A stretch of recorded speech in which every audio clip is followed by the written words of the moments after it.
So documenting Metamorphosis. Thought I'd do another little video. It's the 21st day of January. We've got training tonight. Going to help John before training as well.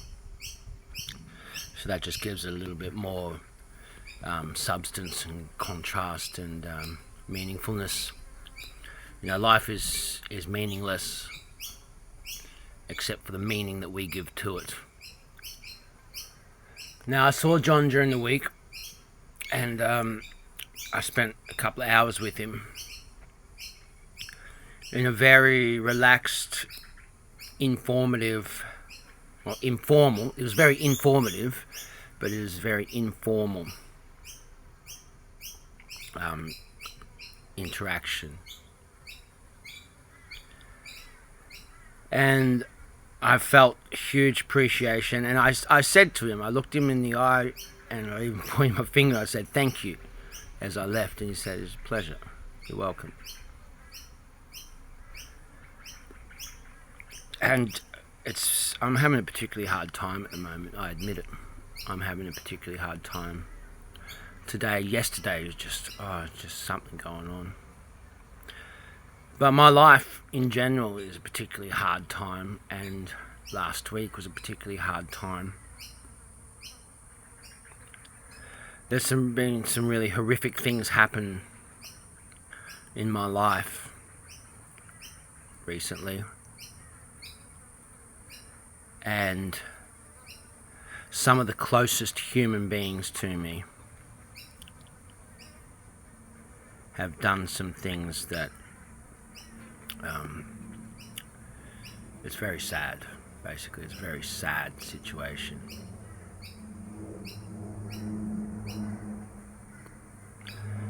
And I'm very grateful that I saw John during the week and was able to spend some time with him and talk.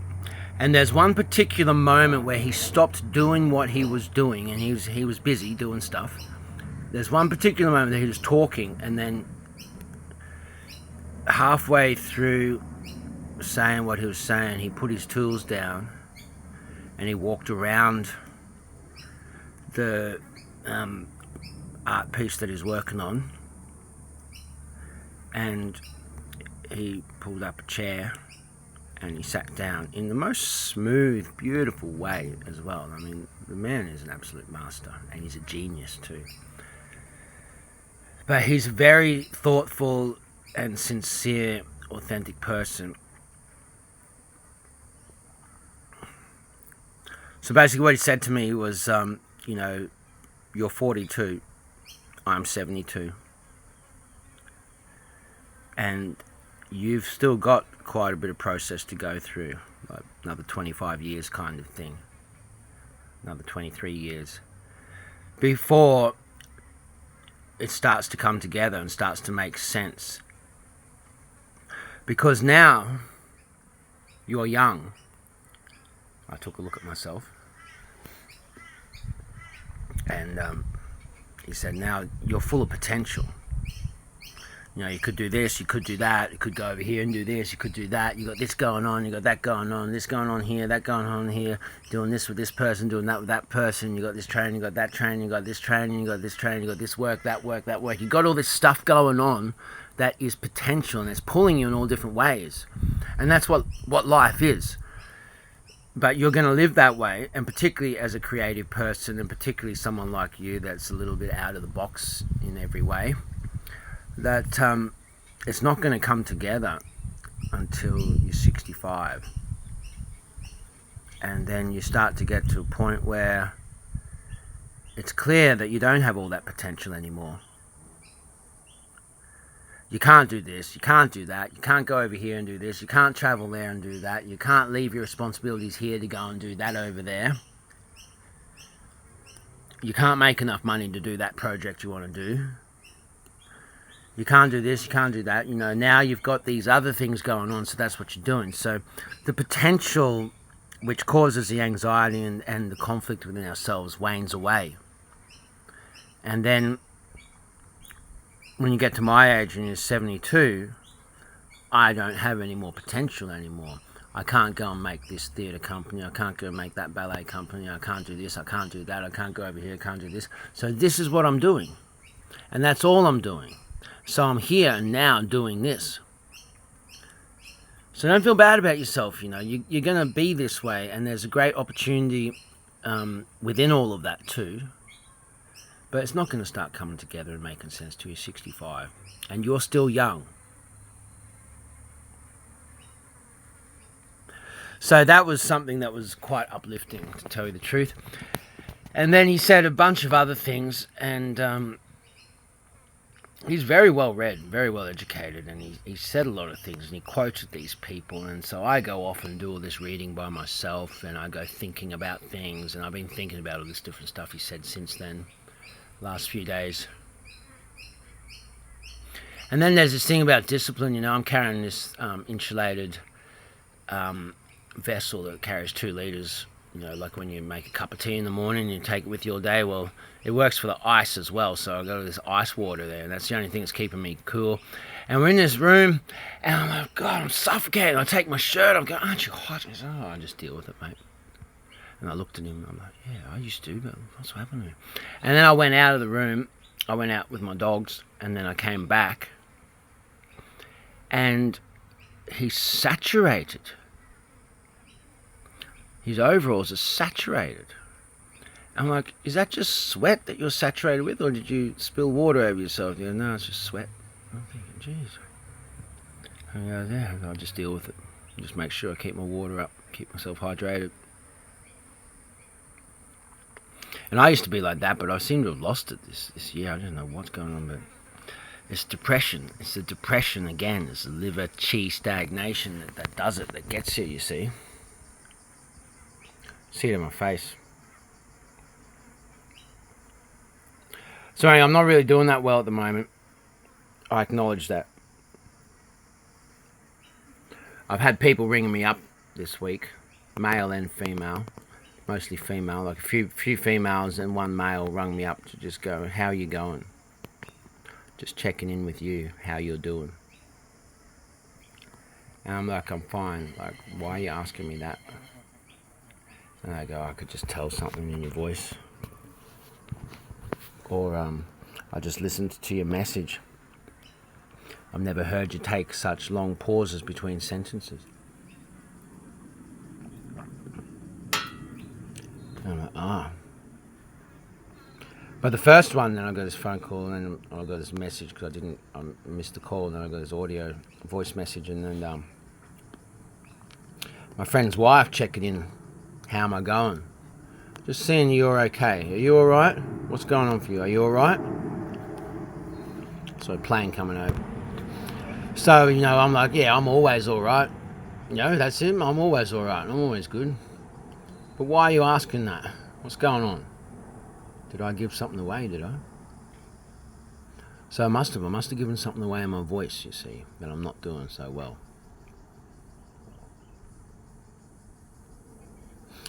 And I remember that was the morning. Then I ended up seeing John that day and spent a few hours with him during the day, and then I went off and did some stuff in the afternoon, and I just felt so much better. Now, I really appreciate being able to have access to him like that. So we weren't doing training, we were just talking. Oh, man. So today's Sunday. So since Wednesday when I saw him, and I just don't know how I would have dealt with the last few days if I didn't see John on Wednesday and just spend a few hours with him. Now I'm just uploading all the other stuff this morning that I hadn't uploaded, so all the previous things there, and there's this 36-minute one sort of really going on about, and the one before that going on about, I think I'm there. I think I've achieved most of what this documenting metamorphosis thing is supposed to be about.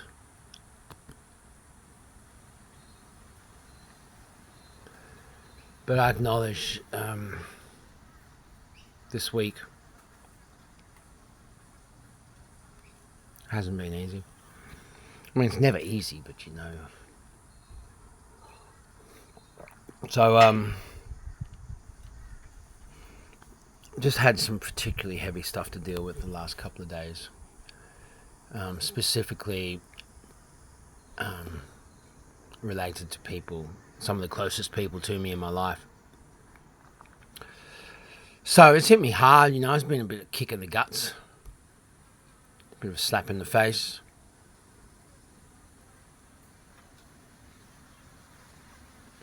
And I do still feel very much at a loss in all of those realms.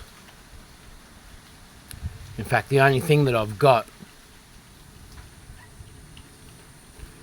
is that perspective that John shared with me the other day that's really helped.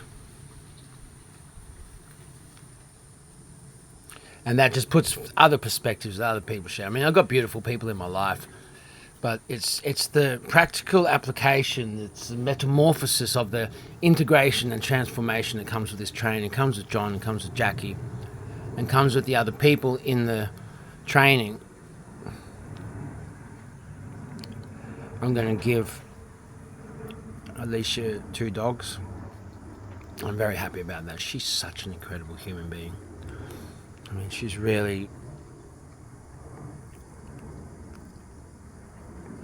inspired me so much, and she's actually given me so much, as in the real example of what John and Jackie were teaching me.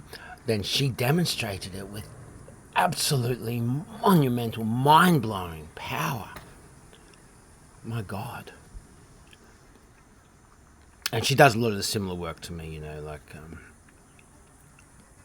dealing with that nitty-gritty ugliness in the trauma and counselling and making people's lives better, making community better. So I'm so happy to give her a dog. So there's all this great stuff going on, but I've got something going on deep inside me, which is reflecting in my life. So I'm going to do training. I'm really, really focused doing training. I'm going to be there an hour early, so there's no chance of missing it to that. But what this is about, like the person that John is and the person that Jackie is, because of the training that they've done and this training that John has invented, that Jackie so wonderfully contributes to.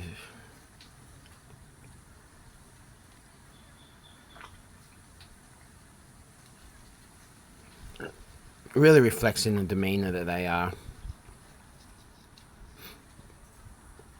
And I honestly don't know what kind of person I would be and what my interactions would have been, because I'm not happy with interactions, although I'm authentic and real in who I am, so this is who I am. I don't feel bad about it, but I'm not happy with it.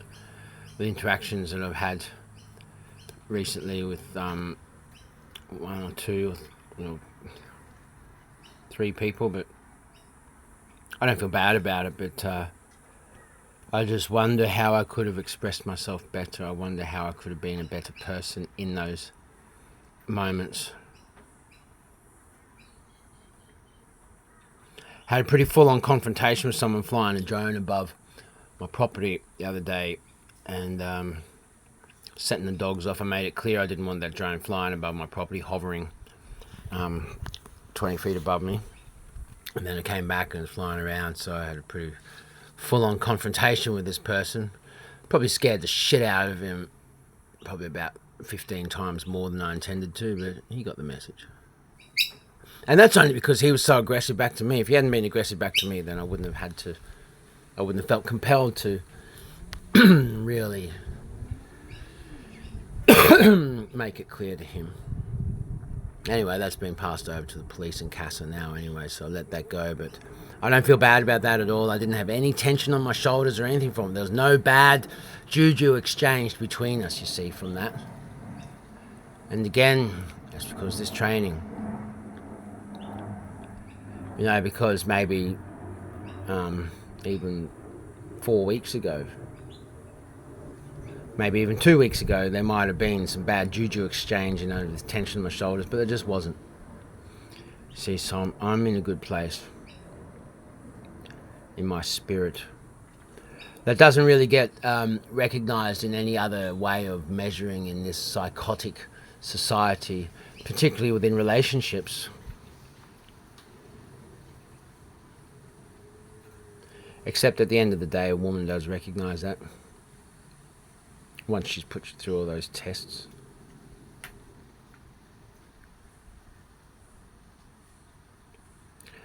I do feel particularly sad for certain people at the moment and certain people's lives and the state of the world and all this kind of stuff. You know, I feel particularly sad for some people. And I'm really looking for the people that are doing well so that I can feel happy for them. And there are a couple. But yeah, you know, this training is about integrating it in your life in every way that you can and being it. That's what integrity is. And it's funny, you know, like I just finished this one point. I was going to finish there, but this point is I've had to deal with a lot of really messed up stuff, really horrific stuff. And it's coming from people that should know me better, but the things that they've said and the trouble that they've tried to cause me, and then other people, all the people that tried to cause me trouble or have had their untoward effect in my life, then it doesn't go anywhere because it's been years since I've said anything that can be used against me. It's been years since I've done anything that can be used against me. It's been years since I've been anything that can be used against me. You know, so that's integrity. Integrity of character. So I might be a complete shambles and a mess and all that, but I'm not out there professing to other people how to live and all that. I'm not imposing on other people.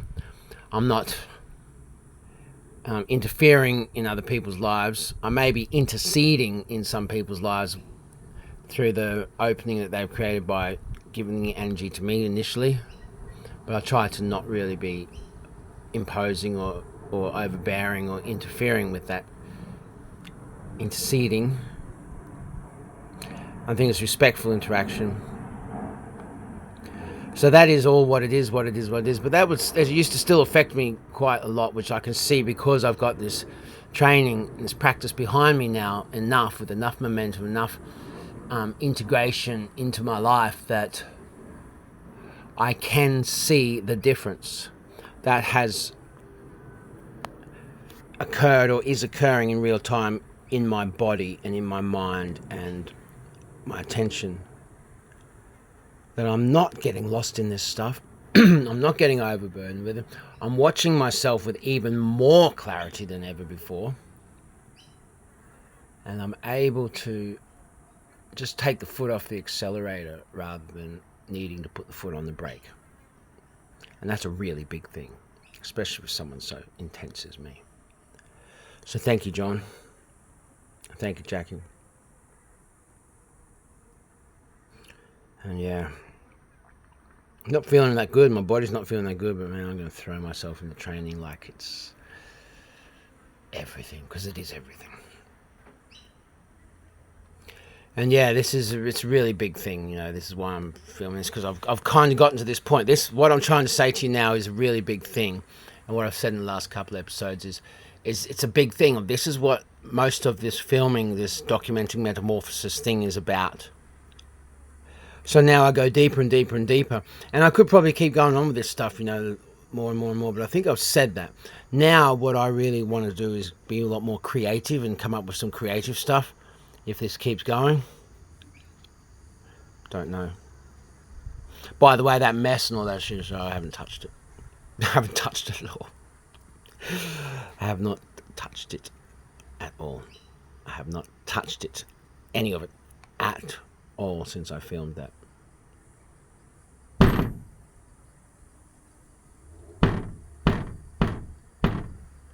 Oh, splendor of sunburst breaking forth this day, whereon I lay my hands once more on Helen, my wife. And yet it is not so much as men think, for the woman's sake I came to Troy, but against that gas proved treacherous, who like a robber carried the woman from my house.